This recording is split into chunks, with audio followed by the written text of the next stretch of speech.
Hello and welcome to सिप्साई chat. मैं हूं नेहा त्रिपाठी और आज चैट के लिए हमारे साथ जुड़ रही हैं द टाइगर प्रिंसेस। ये खिताब दिया गया है लतिका नाथ जी को, जो कि एक वाइल्ड लाइफ कंजर्वेशनिस्ट है। बहुत बहुत स्वागत है आपका लतिका जी। Thank you. आप टाइगर्स के बहुत करीब रही हैं, बहुत करीब से उनको स्टडी किया है, उन पर बहुत सारा काम किया है आपने। So let's start with the most interesting fact about tigers. How do you see? So tigers बहुत बड़े होते हैं और लोग समझते नहीं है कि ये कितने बड़े होते हैं। तो जब आप एक्चुअली जमीन पे होते हैं फेस टू फेस, सो एक एवरेज टाइगर की लेंथ 10 से 11 फुट के बीच में होती है। तो वो बहुत बड़ी बिल्ली है और हाँ, दुनिया की सबसे बड़ी बिल्ली। सो ये चीज आई थिंक लोग समझते नहीं है कि ये कितना बड़ा जानवर है। क्योंकि हम स्क्रीन पे देखते हैं, टीवी पे देखते हैं, फिल्मों में देखते हैं, तो उसकी जो हम्म। लंबाई चौड़ाई, जो उसका बल्कीनेस है, उसका अंदाजा शायद कम हो पाता है। ओके। जी। दुनिया भर में जितने भी टाइगर्स हैं उनका 70% अब इंडिया में है। कुछ समय पहले की बात है, हम टाइगर्स की पॉपुलेशन को लेकर बहुत चिंतित थे। कई तरह की अभियान भी चलाए गए थे, बहुत सारी चीजें थी। लेकिन अब स्थिति बिल्कुल अलग है। तो ये दुनिया में कितने बाघ हैं और भारत में कितने बाघ हैं? सो दुनिया में लगभग 4,000 बाघ हैं।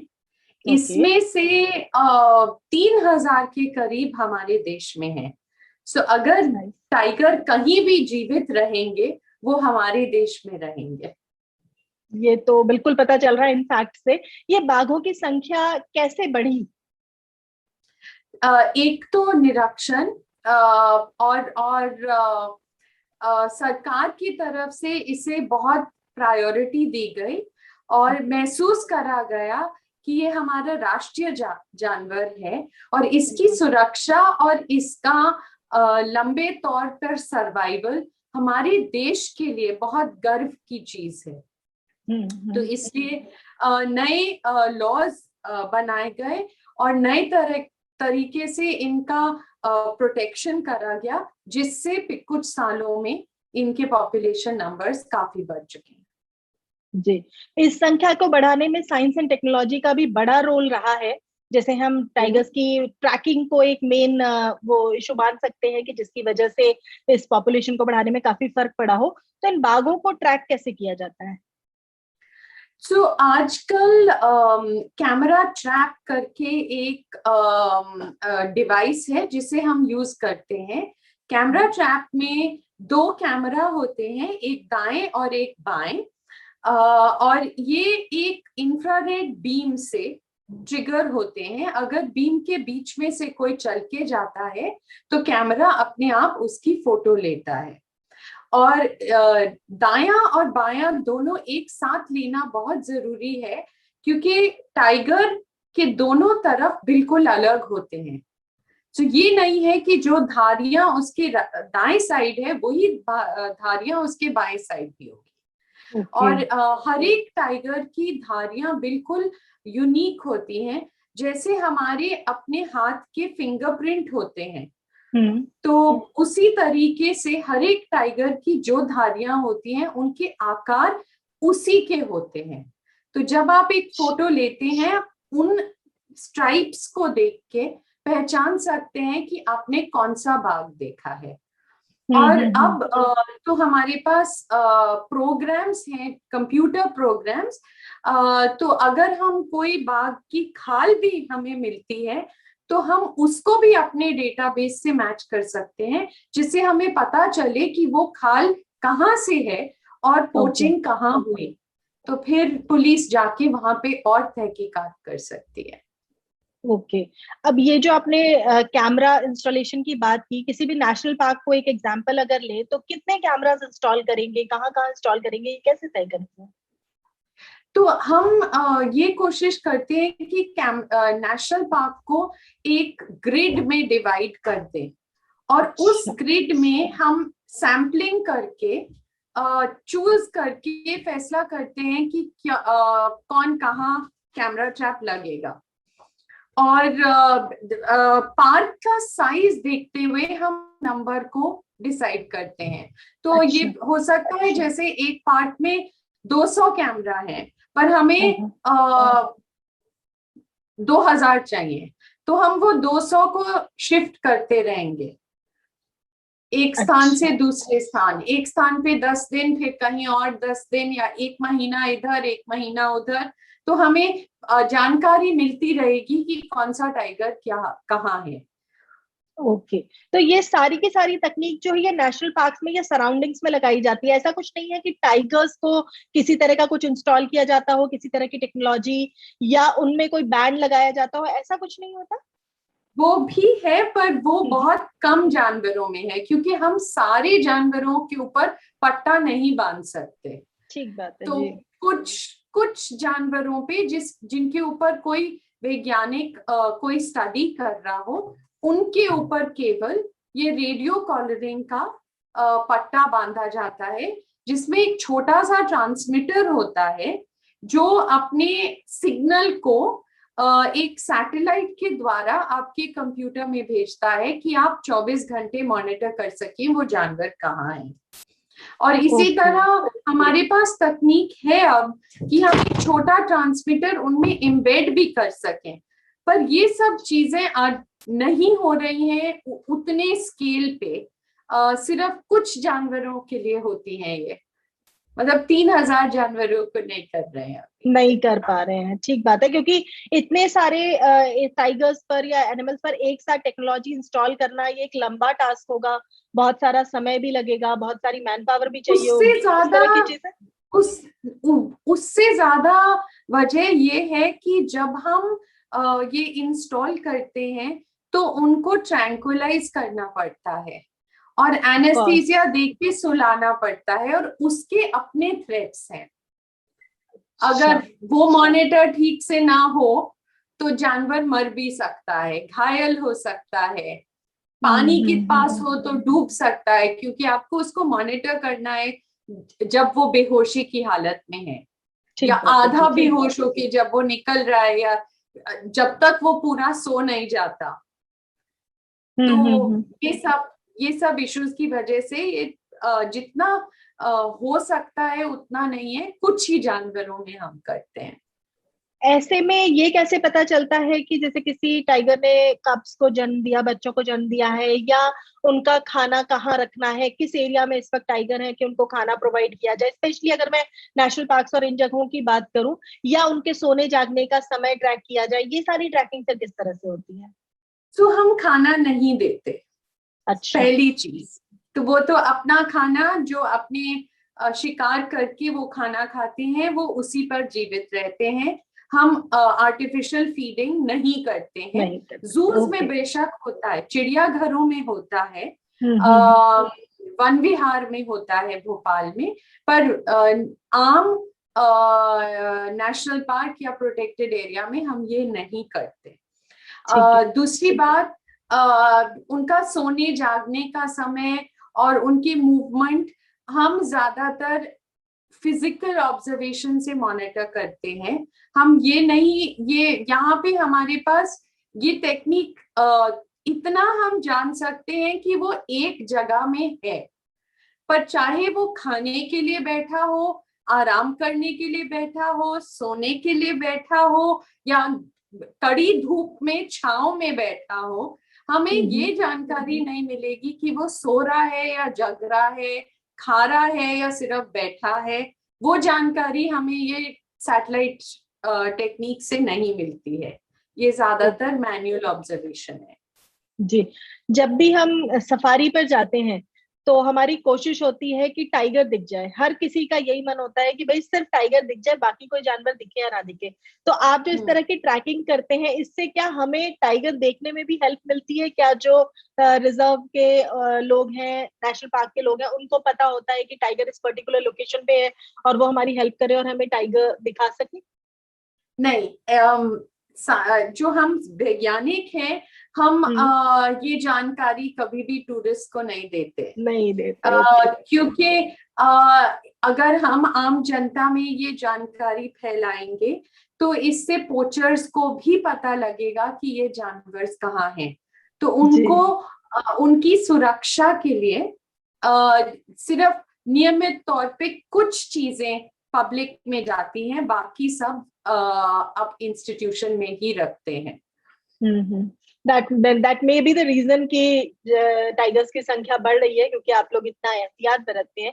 एक और चीज देखी गई है, हम भी सफारी पे गए हैं और जो भी लोग सफारी पे गए होंगे वो देखते होंगे कि हमें टाइगर दिखे या ना दिखे, बट बहुत बार हमारे साथ जो सफारी पे जा रहे होते हैं एक्सपर्ट्स, वो हमें बताते हैं कि ये फुटमार्क्स है, पग मार्क्स है, यहाँ पर ये कब के हैं, या ये फीमेल टाइगर है या मेल टाइगर है। मतलब they can differentiate between a male और female tiger with the help of pug marks. ये कैसे पॉसिबल होता है? हमें तो मतलब वो मिट्टी में थोड़ा सा निशान दिखता है, हमें इतना नहीं समझ आता, बट वो ये भी डिफरेंशिएट कर लेते हैं कि मेल है या फीमेल है।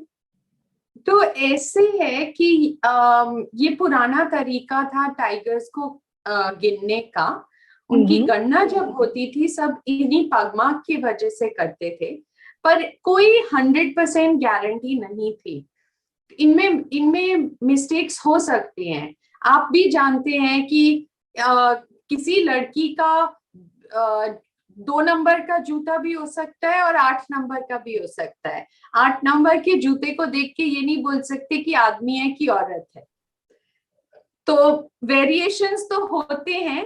तो ज्यादातर बोल सकते हैं कि अगर औरत का पैर है तो वो मर्द से छोटा होगा, पर ये कोई गारंटी नहीं है कि होगा ही होगा।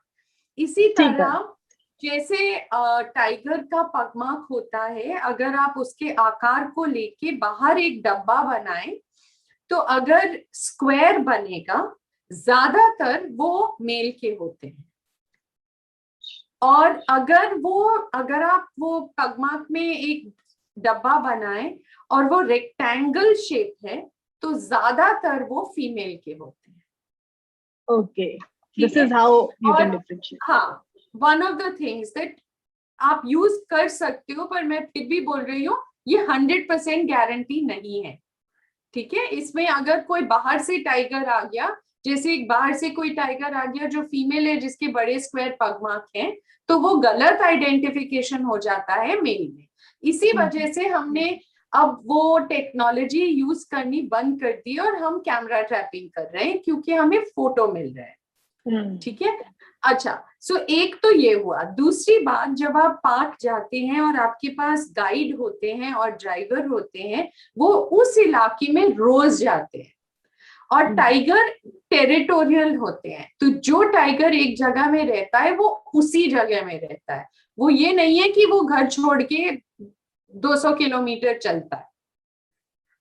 जो जहां रहता है वो वही रहता है। तो अगर आप रोज एक इलाके में जाएंगे तो आपको पहचानना आसान हो जाएगा आपके लिए कि मैंने इसके पंजे देखे, क्योंकि आपको साइज पता है, आपको शेप पता है, आपको पता है कि वो इधर से उधर जाता है या जाती है, तो आप वो देख के पहचान लेते हैं। और रहे कब्ज के साइन, वो तो छोटे छोटे होते हैं तो पता चल जाता है। फिर भी कब्ज के भी पगमार्क देखते समय आपको एहतियात बरतना पड़ता है, क्योंकि लेपर्ड के, तेंदुए के पंजे और कब के पंजे बहुत मिलते जुलते होते हैं। तो अगर बड़े शेरनी के साथ बच्चों के पैर मिल गए, माँ और बच्चे इकट्ठे मिल गए, तो आपको पता है कि ये शेरनी के बच्चे हैं। हाँ हाँ। पर अगर एक जगह पे छोटे पंजे मिले अकेले, आप ये आपको फैसला करना है देख के कि ये लेपर्ड के हैं या टाइगर के बच्चे। हाँ। ओके, आपने अभी पोचर्स का भी जिक्र किया, तो पोचर्स से किस हद तक बचाव हो पाता है इस तरह के ट्रैकिंग सिस्टम की मदद से? ट्रैकिंग, ये जो कैमरा ट्रैकिंग है, इससे नहीं होता कोई भी बचाव। इससे सिर्फ आपको जानकारी मिलती है कि एक टाइगर उस इलाके में है या नहीं। तो पोचर्स को बचाने के लिए हमें पुराने ओल्ड फैशन टेक्निक्स ही यूज करने पड़ते हैं, विच इज फॉरेस्ट गार्ड्स, हमारे जो वन रक्षक हैं, वो पेट्रोलिंग करते हैं पैदल और जीप्स पे, और वो एरिया की सुरक्षा के इंचार्ज हैं। जैसे हमारे सिपाही आर्मी में देश को सुरक्षित करते हैं, वैसे ही हमारे वन रक्षक हमारे नेशनल पार्क्स को सुरक्षित करते हैं। बिल्कुल, हर एक चीज के दो साइड्स होते हैं। तो इसमें हमने सारे पॉजिटिव्स तो डिस्कस किए साइंस एंड टेक्नोलॉजी के, और जिस तरह की ट्रैकिंग सिस्टम आप मतलब ये डेवलप हुआ है, इसके कुछ नेगेटिव्स भी हैं या किसी तरह के इल इफेक्ट्स देखती हैं आप as an expert? Camera trapping की कोई नेगेटिव इम्पैक्ट्स नहीं है, बल्कि हमें जानकारी मिलती है अगर कोई टाइगर गायब है या टाइगर उस इलाके से मूव करके कहीं और चला गया है तो वो जानकारी हमें मिलती है। पर बहुत और चीजें हैं जो आप पोचर्स यूज करते हैं, जैसे नाइट विजन, बिनोक्यूलर्स और कैमरास, या बॉडी हीट डिटेक्शन के यूनिट्स। अब टाइगर्स ही नहीं, हम और चीजों के बारे में बात करें, जैसे राइनोसरस है, जैसे हाथी हैं, पोचर्स, ये सब चीज सब जानवरों के लिए ये चीजें यूज करते हैं, और सब बहुत थ्रेटन होती हैं पोचिंग से। सो ये इश्यूज हैं हमारे पास। ओके, और कुछ खास जो आप जोड़ना चाहें इस सारी बातचीत में हमारे दर्शकों के लिए? तो आई थिंक सबसे जरूरी बात ये है कि अभी हमारे हम एक लॉकडाउन से निकल ही रहे हैं धीरे धीरे, और पिछले 1.5 साल से कोविड का पेंडेमिक था, और इस दौरान इंसान सब अंदर अपने घरों में थे, भारत में ही नहीं पूरी दुनिया में। और क्योंकि हम लोग बाहर नहीं थे तो जानवर दिन में बाहर आने लगे थे और लोग उन्हें ज्यादा देख रहे थे।